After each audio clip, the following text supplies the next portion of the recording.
The Topkapı Palace or the Seraglio is a large palace in Istanbul, Turkey, that was one of the major residences of the Ottoman sultans for almost 400 years of their 624-year reign. As well as a royal residence, the palace was a setting for state occasions and royal entertainments. It is now a museum and as such a major tourist attraction. It also contains important holy relics of the Muslim world, including Muhammad's cloak and sword. The Topkapı Palace is among the monuments contained within the historic areas of Istanbul, which became a UNESCO World Heritage Site in 1985, and is described under UNESCO's criterion IV as the best example of ensembles of palaces of the Ottoman period. The palace complex consists of 4 main courtyards and many smaller buildings. At its peak, the palace was home to as many as 4,000 people, and covered a large area with a long shoreline. It contained mosques, a hospital, bakeries, and a mint. Construction began in 1459, ordered by Sultan Mehmed II, the conqueror of Byzantine Constantinople. It was originally called the New Palace to distinguish it from the previous residence.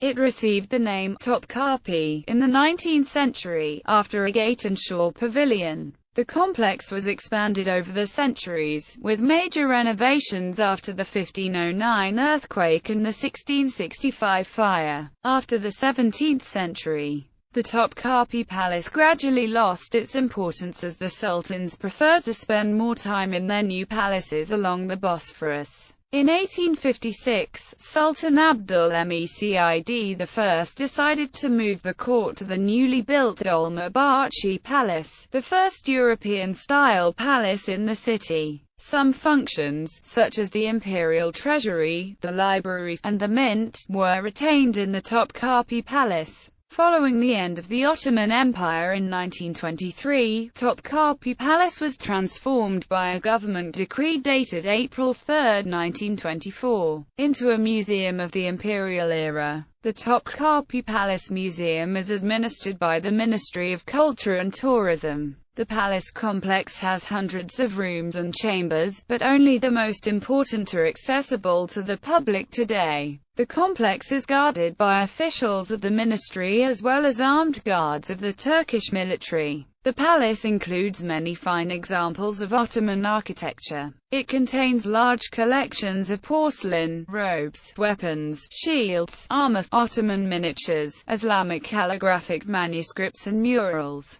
as well as a display of Ottoman treasures and jewelry. The name of the palace was Saray Ceded Amir until 18th century. The palace received its current name during Mahmud I's reign when the seaside palace, Topkapı Sarayı, was destroyed in a fire. Its name was transferred to the palace. In Turkish, current name of the palace, Topkapı, means cannon gate. History. Site. The palace complex is located on the Seraglio Point, a promontory overlooking the Golden Horn and the Sea of Marmara, with a good view of the Bosphorus from many points of the palace. The site is hilly and one of the highest points close to the sea. During Greek and Byzantine times, the Acropolis of the ancient Greek city of Byzantium stood here. There is an underground Byzantine cistern located in the second courtyard, which was used throughout Ottoman times, as well as remains of a small church, the so-called Palace Basilica on the Acropolis, which have been excavated in modern times.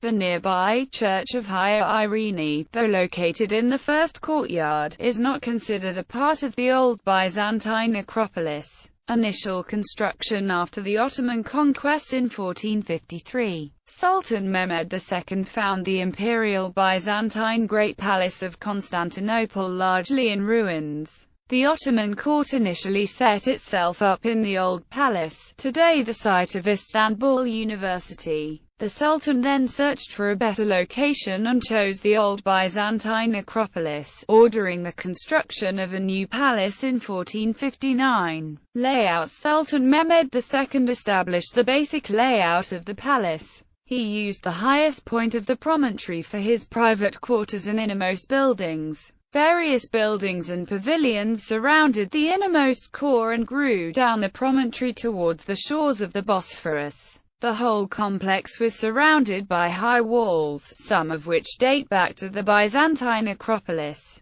This basic layout governed the pattern of future renovations and extensions. According to an account of the contemporary historian Critobulus of Imbros, the Sultan also took care to summon the very best workmen from everywhere, masons and stone cutters and carpenters, for he was constructing great edifices which were to be worth seeing and should in every respect vie with the greatest and best of the past. For this reason he needed to give them the most careful oversight as to workmen and materials of many kinds and the best quality, and he also was concerned with the very many and great expenses and outlays. Accounts differ as to when construction of the inner core of the palace started and was finished. Critobulus gives the dates 1459 to 1465. Other sources suggest a finishing date in the late 1460s. Unlike some other royal residences that had strict master plans, such as Schönbrunn Palace or the Palace of Versailles, Topkapı Palace developed over the course of centuries, with sultans adding and changing various structures and elements. The resulting asymmetry is the result of this erratic growth and change over time, although the main layout by Mehmed II was preserved. Most of the changes occurred during the reign of Sultan Süleyman from 1520 to 1560. With the rapid expansion of the Ottoman Empire, Süleyman wanted its growing power and glory to be reflected in his residence, and new buildings were constructed or enlarged. The chief architect in this period was the Persian Alaeddin, also known as Acem Ali. He was also responsible for the expansion of the harem. In 1574, a great fire destroyed the kitchens. Sana'a was entrusted by Sultan Selim II to rebuild the destroyed parts, which he did, expanding them, as well as the harem, baths, the privy chamber and various shoreline pavilions. By the end of the 16th century, the palace had acquired its present appearance. The palace is an extensive complex rather than a single monolithic structure, with an assortment of low buildings constructed around courtyards, interconnected with galleries and passages. Few of the buildings exceed 2 stories. Interspersed are trees, gardens and water fountains, to give a refreshing feeling to the inhabitants and to provide places to rest. The buildings enclosed the courtyards, and life revolved around them. Doors and windows face the courtyard to create an open atmosphere and provide cool air during hot summers. The palace compound, seen from above, is a rough rectangle, divided into 4 main courtyards and the harem. The main axis is from south to north, the outermost courtyard starting at the south, with each successive courtyard leading north. The first courtyard was the most accessible one, while the innermost courtyard and the harem were the most inaccessible, being the sole private domain of the Sultan. The 5th courtyard was in reality the outermost rim of the palace grounds bordering the sea. Access to these courtyards was restricted by high walls and controlled with gates. Apart from the 4 to 5 main courtyards, various other small to mid-sized courtyards exist throughout the complex. The total size of the complex varies from around 592,600 square meters to 700,000 square meters, depending on which parts are counted. The southern and western sides border the large former Imperial Flower Park, today Gülhane Park. Surrounding the palace compound on the southern and eastern side is the Sea of Marmara. Various related buildings such as small summer palaces, pavilions, kiosks and other structures for royal pleasures and functions formerly existed at the shore in an area known as the Fifth Place, but have disappeared over time due to neglect and the construction of the shoreline railroad in the 19th century. The last remaining seashore structure that still exists today is the Basket Maker's Kiosk, constructed in 1592 by Sultan Murad III.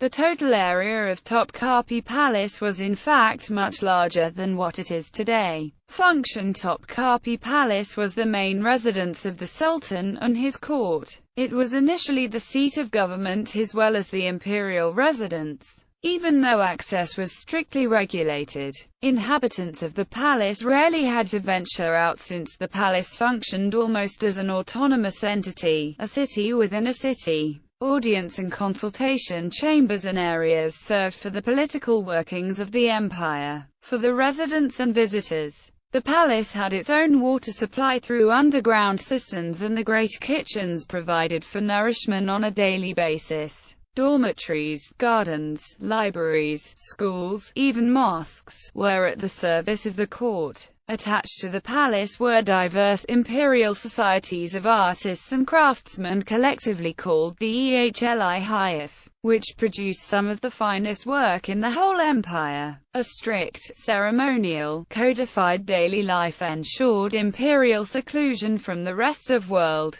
One of the central tenets was the observation of silence in the inner courtyards. The principle of imperial seclusion is a tradition that was probably continued from the Byzantine court. It was codified by Mehmed II in 1477 and 1481 in the Canoe Name Code, which regulated the rank order of court officials, the administrative hierarchy, and protocol matters. This principle of increased seclusion over time was reflected in the construction style and arrangements of various halls and buildings. The architects had to ensure that even within the palace, the Sultan and his family could enjoy a maximum of privacy and discretion, making use of grilled windows and building secret passageways. Imperial Gate. The main street leading to the palace is the Byzantine processional Mesa Avenue, today Divan Yolu. The Mesa was used for imperial processions during the Byzantine and Ottoman era. It leads directly to the Hagia Sophia and takes a turn northwest towards the palace square where the landmark Fountain of Ahmed III stands.